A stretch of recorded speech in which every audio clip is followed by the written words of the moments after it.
Hi, everybody. I'm Kelsey. I'll go ahead and get started on my speech. Let me go ahead and share my screen with you guys. Share. Okay. Oh, this is the wrong slideshow. This one. Okay. All right. This is my speech on culture. Okay. When I was little, I wanted to be a princess. I believed I could be the most beautiful maiden who would be rescued from her average life by a handsome prince who would take her away into a passionate, romantic, happily ever after. I would wish upon a star and I would dream about living a wonderful life. I was recently asked to write a speech about my culture. But what even is my culture? It took me quite some time to consider this. After all, I was born in boring old Utah. I was born white. I was raised Mormon, but we're not going to talk about that. I'm Western European. My full-blooded sister did a ancestry DNA thing with ancestry.com, and she shared the results with me. It looks like we're 70% English and Northwestern European, 14% Germanic European, 6% Swedish, and 5% Scottish. Well, I thought these are places with culture, and this is my heritage. Does that not also mean that a collective version of these places would be my culture? An uncle helped me research my last name, Palmer. The House of Names website states that the last name Palmer comes from a few places. Old French, which would be Palmer. Latin, palmifer, which means palm bearer. The origin of the name comes from pilgrims as far back as 1066 CE. They would go to the Holy Land or Jerusalem, where they would collect palm branches and bring them back to England. Palmers are also considered missionaries. Well, that's all very religious for my taste, but is it who I am? While interesting, these fun facts do not indicate who I am as a person or what I truly inherited directly from my family. If you were to ask anyone close to me what my passion is, they would inevitably bring up Disney. I spent my whole life absolutely adoring Disney princesses. All those big, beautiful ball gowns, the hair, the castles, the princes. Even the quaint villages always brought me to a happy place inside. This feels more like culture to me. The thing I love the very most about my Disney princesses is that they have an origin in fairy stories or folk stories, which go back hundreds of years throughout Western Europe. Ah, fairy tales. Christmas of 1993, my mother found a book. She thought I would love it. She bought it and planned to use it for my bedtime stories. This book was called The Random House Book of Fairy Tales by Amy Ehrlich and illustrated by Diane Good. I wish I could remember being a 3-year-old girl who got her first fairy tale storybook, but I was pretty small. In my memory, that book has always been there, despite all the moves my family made and the transition through into adulthood. I've always kept it. In researching my culture and diving deep into myself, I realized something fundamental about this book. My whole life, I had been basing my concept of how people are upon the stories in it. I had been filtering the common classmate, the teacher, the coworker, the boyfriend, and friends through these stories, idealizing who I think they are as I learned their personalities. Some turned into villains and had to be exiled from my life. Some were heroes, and some were just helpful friends. Had I been born 300 years ago, I might have lived in a small cottage in England, where my family had some kind of small farm and raised sheep. I imagine gathering near a hearth and listening to stories be told by the elders in the family. For some reason, this idea for me is that place inside myself that I could give the word culture to. Perhaps it's not England, but Germany, and the cottage is more like Geppetto's workshop. I continued to grow up with this fairy tale filter over everything. I assigned archetypal roles to the people in my life. My mother is like Maleficent. Her vanity knew no boundaries. She is beautiful yet terrible. Plus, Maleficent does her makeup like it's the 80s, which was my mother's generation. My father was a feral beast who had been cursed, only he never found the way to his heart and couldn't break the spell. My brother was a spoiled prince with no ambition, and my younger two siblings were like Hansel and Gretel.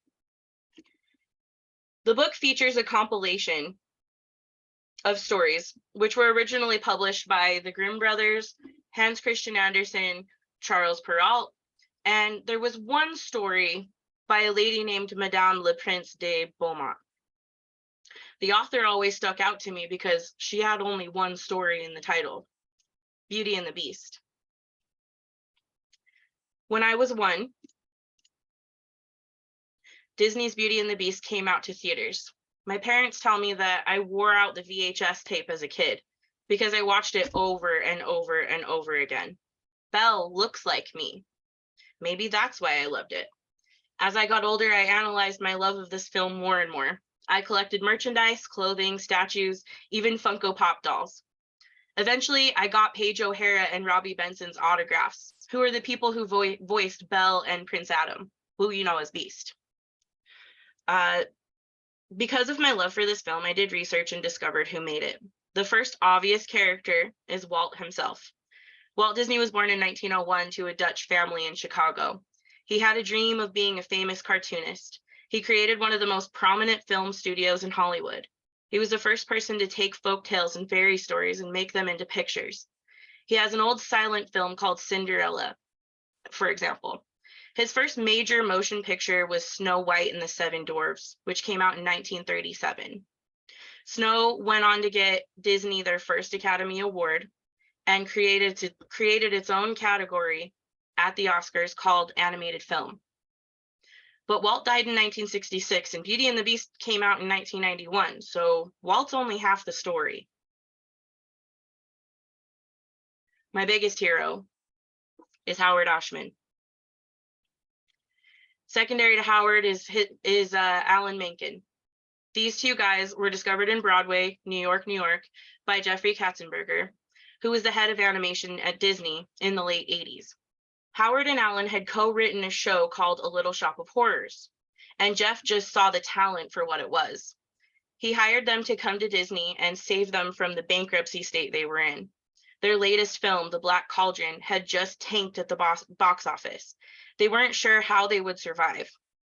On Howard's first day, he provided his new team with the entire backbone of a movie they couldn't get right without him. It was called The Little Mermaid.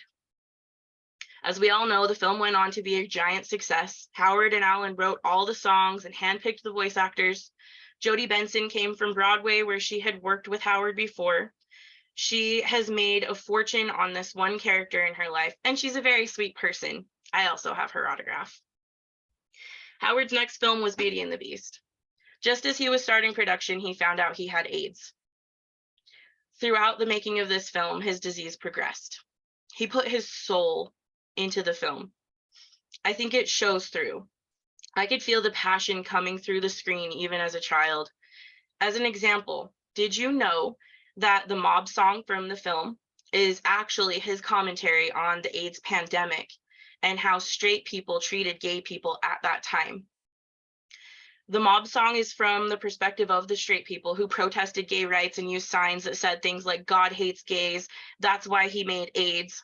The lyrics to the mob song go like this: "We don't like what we don't understand. In fact, it scares us, and this monster is mysterious at least." This type of hidden message is exactly the thing I love about Howard's work. He's willing to speak on things that were taboo, but hidden so well that all you see is the lovely show he created. Howard Ashman died on March 14th, 1991. just 6 months before Beauty and the Beast premiered. He never got to see his masterpiece. And that always made me so sad. Alan went on to finish the second and third films Howard had started before he was gone. One day in the middle of working on Beauty and the Beast, he came in with a fully written script for the next film he wanted to do, Aladdin. They did the film just how he wanted with his songs too.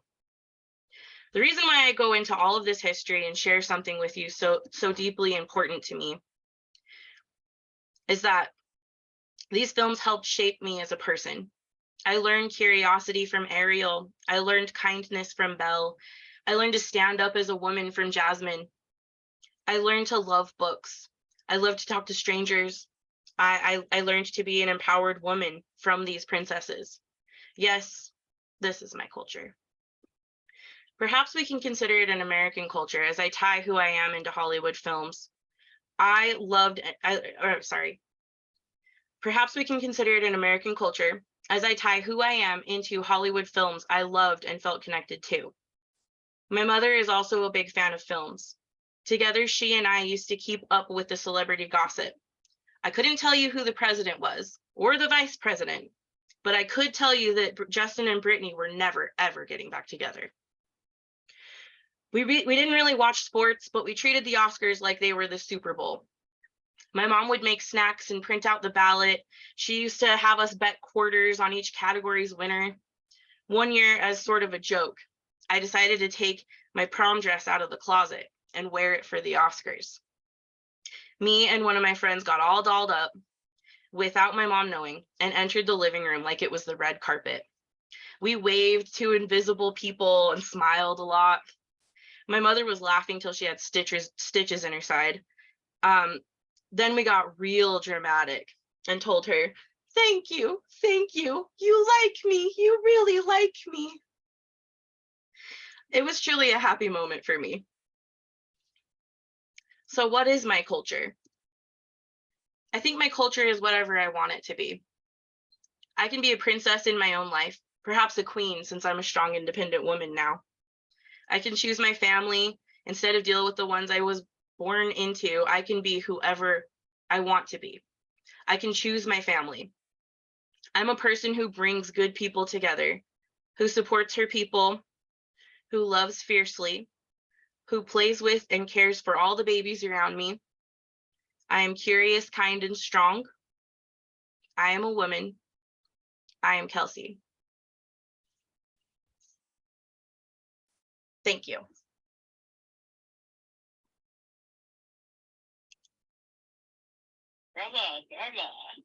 Thanks. Okay. Well done. That was great. But you're missing two people on that pictures. I know.